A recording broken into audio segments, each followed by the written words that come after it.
Welcome to this very special performance by the Dodgen 8th grade band. This video performance includes students from 2 separate face-to-face classes alongside 46 remote students. This hybrid performance reflects how we currently teach and truly represents the entire 8th grade band. We don't let little things like distance and time get in our way. We go to great lengths to keep band students safe.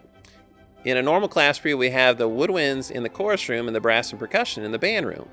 Also, you notice there's a lot of spacing between chairs, much more distance than you'd regularly see at a band performance. Also, you're going to see t-shirts and rubber bands covering instruments and bells to really make sure that we're keeping students absolutely as safe as possible. So, click the link in the description and enjoy the performance. Feel free to share the link with friends and family, just like you would invite them to a concert. The video is unlisted, so you'll need to share that link. And now, enjoy this performance of Highlights from Carmen by the Dodgen Middle School 8th grade band.